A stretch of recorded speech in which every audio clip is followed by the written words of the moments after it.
Izstāde Sibīrijas liecības, kura tika atklāta šā gada 14. jūnijā, veltīta represēto un arestēto un tiesāto Ogres novada iedzīvotāju piemiņai.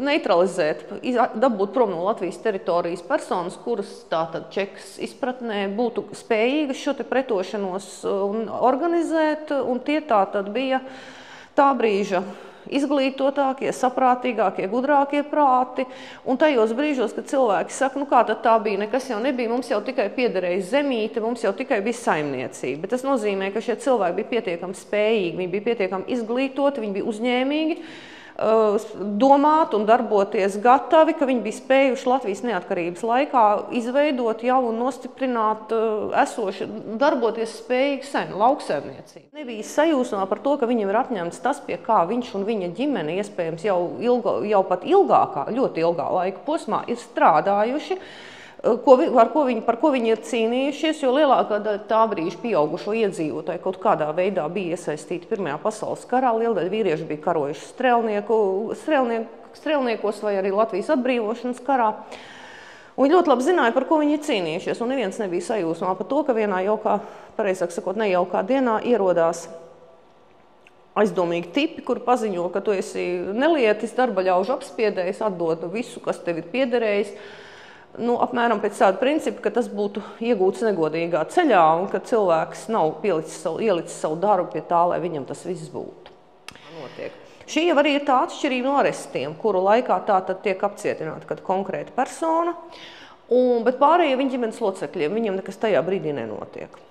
Deportācija akcija tieši ar to arī atšķīrās. 41. gadā bija paredzēts aizvest, dabūt projām no šejienes visus, jo, lai nepaliek atkal neapmierinātie. Jo, piemēram, ja ir paredzēts no vidēji rēķinot to kopskaitu, teiksim, pieņemsim aptuvenais skaitlis 5000 cilvēki, tātad 5000 vīrieši, kuri būtu paredzēti, viņus vienkārši tikai viņus vienā naktī aizved prom, bet uz vietas paliek vēl 2 tik daudz, izmisušu, nelaimīgu, un tātad vēl vairāk režīmu ienīstošu ģimenes locekļu. Tāpēc arī šie cilvēki, kuriem faktiski nebija nekāda sakara ar to, ko varbūt ir darījis, viņi vai nav darījis, vai viņa ģimenes galva, viņi ir ģimenes locekļi, bet viņi arī tiek deportēti. Treškārt šīs deportācija akcijas iemesls bija arī sabiedrības iebiedēšana. Lūk, kas notiks, ja mēģināsiet tirināties. Atvainojos par izteicienu, bet tieši tā arī ir, ja jums kaut kas nepatiks, tad mēs to varam atkārtot jebkurā laikā. Ja pat cilvēkiem ienāca informācija, tā tika pārbaudīta un vajadzības gadījumā tā varēja kļūt par pamatojumu arestam vai par pamatojumu deportēšanai, bet tikai pēc tam, kad tā ir izgājusi cauri, teiksim, to saņem čekisti, to pārbauda čekisti un to atzīst par vērā ņemamu arī čekisti. Tāds gadījums, ka pie čekista varēja aiziet vietējais milicis vai vienalga kaimiņš un vienalga jebkurš un pateikt, klau, man nepatīk tas tur tips ap stūri, viņš noteikti nemīl padomi varu, vai izsūti viņu. Un čekists aizjoz pakaļ un tā arī izdarīja, tāda situācija nebija iespējama. Bez tam arī aģentūra, protams, bija pirmkārt paši čeks vervēta. Ja.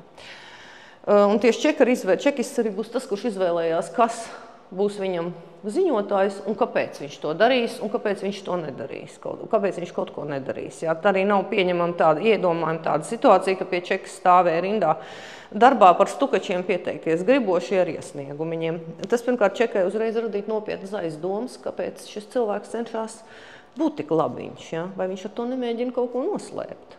Jo, protams, bija gadījumi, ka tiešām arī mēģināja pacensties izrādīties jauns svars acīs labam, ļoti labam, lai noslēptu kādu nebūtu sīku grēciņu iepriekšējā laikā. Tādi gadījumi tiešām ir bijuši, bet gandrīz vienmēr čekisti to, protams, atklāja un tad vai nu izmantoja savā labā, vai nu arī neizmantoja. Paredzēt šos cilvēkus arestēt. Tie ir tie, par kuriem tiek apkopots lielākais informācijas daudzums. Tātad tas ir tātad vai nu aizsargu pulka komandieris, vai tāda vienalga vai lauksaimnieks, vai namīpašnieks bijušais. Un šos cilvēkus tātad bija paredzēts apcietināt, atdalīt no ģimenes un nogādāt ieslodzījuma vietās Padomju Savienības teritorijā. Pārējās personas, viņa ģimenes locekļi, tātad atkarībā no ģimenes stāvokļa, tātad tie ir vai nu vecāki, vai tā ir laulātā otrā puse, un tie ir bērni, vai reizēm pat arī mazbērni. Ir paredzēti deportēšanai. Viņus nearestē, bet viņus tāpat aizved projām no Latvijas un nogādā nometinājumu vietās. Brīvības un neatkarības, protams, nav. Bet tādā pašā laikā par deportācijām, par arestiem ir iespējams runāt. Cilvēki meklē savus tuviniekus, viņi grib zināt. Laiku pa laikam parādās kāda nevisai noteikta informācija, ka kaut kur kaut ko varētu būt dzirdējis, kaut ko varētu būt redzējis. Tiek atrasts diezgan liels skaits zīmīšu, vēstulīšu, kuras ir tikušas izmestas no deportāciju vagoniem vai no apcietināto etapējumu vagoniem. Un līdz ar to paši cilvēki izmisīgi grib kaut ko noskaidrot. Un 41. un arī 42. gada vācu okupācijas laikrakstos ir ļoti daudz meklēšanas sludinājumu.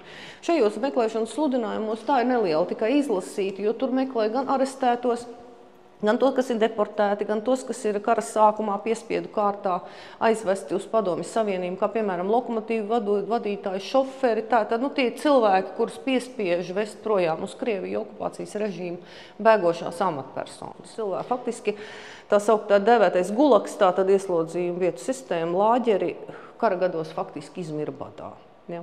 Bads, slimības, absolūts medikamentu trūkums, smags darbs saistībā ar šo te organismu novājinājumu, un rezultāti bija vaiprātīgi. Līdz ar to pašu no tiem, kur nonāk nometnēs, izdzīvoja absolūti minimālais procents, un ar ļoti retiem gadījumiem cilvēkiem izdevās tos sev piespriest. Viena daļa pat nenodzīvoja līdz pat tām formālajiem tiesas procesiem, viņi nomira izmeklēšanas laikām. Jo burtiski jau uzreiz pēc aizvešanas uz lāģeri viņi uzreiz lika pie darbu. Izmeklēšanas pārsvarā sākās 41. gada nogalē un 42. gada sākumā. Un uz to brīdi viena daļa jau bija mirusi badā. Tēls, kuru jūs mazliet tālāk varēsiet redzēt arī animētā veidā. Šajā attēlā ir redzamas nometinājumā 1950. gadā mirušās Anlīzes Kaļķes bēres. Anlīze kopā ar savu dēla ģimeni, kurā bija vēl arī viņas mazbērni, viņi tika deportēti 49. gadā un, diemžēl, vecuma un veselības problēmu dēļ viņi tur mira. Kā mēs redzam, zirga nav. Zirga vietā bēra pajūgā ir iejūgti vērši. Un priekšā pie zārka stāv gan Anlīzes mazbērni, gan arī kaimiņu bērni, kas arī ir latvieši deportēti no kaimiņu pagasta. Un šie te bērni viņi arī zina, ko nozīmē zaudēt tuviniekus, jo mirstība ir bijusi nometinājuma vietā, tur, kur viņi visi atrodās. Un tad, protams, te var redzēt, ka ir maksimāli centušies cilvēki atdot godu, ievērot šo te latvisko apbedīšanas tradīciju, kad ir izgatavots zārks, un tas neraugoties uz to, ka var redzēt, ka tā ir ziema un sniegs, tas tomēr tur ir nopušķi, tur ir vainagi, protams, acīm redzot, no skujām darināti, un ka cilvēki ir tomēr centušies to visu norganizēt ar cieņu. Bet nereti, diemžēl, bija arī gadījumi, īpaši tas ir attiecās uz 41. gadu, kad, ņemot vērā to, ka ģimenē nav vīriešu, ka tur ir tikai sievietes un bērni, ka bija arī gadījumi, ka tiešām nepilngadīgiem bērniem nācās kādu no saviem nomirušajiem tuviniekiem pašiem vest uz Sāģes malu, kur formāli skaitījās kapsēta.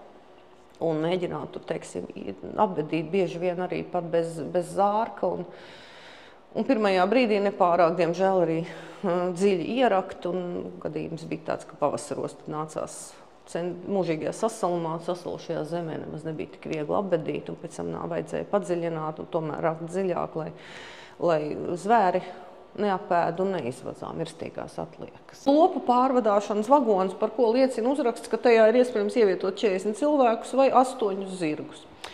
Par to, ka šis lopu vagons ir pielāgots cilvēku pārvietošanai, liecina, un tas ir arī redzams fotogrāfijā, tas nav izdomāts, ka lodziņiem, augšā pie vagona griestiem esošajiem lodziņi ir vai pilnībā aiznaglot ar metāla plāksnēm, vai arī pie tām ir pielīdz klāt restes, ar mērķi nepieļaut to, ka pa šo vagonu cilvēks varētu izbēgt. Ja tur pārvadāt lopus, ragu lopiņš nevarētu tikt ārā pa šādu lodziņu, bet cilvēki pa to varētu jau bēgt, un tādēļ tas ir nodrošināts, lai viņi nevarētu izbēgt, bet vienlaikus visa loga nebija aiztaisīti, lai mazliet nodrošinātu, kāda nebūtu gaisa apmaiņa.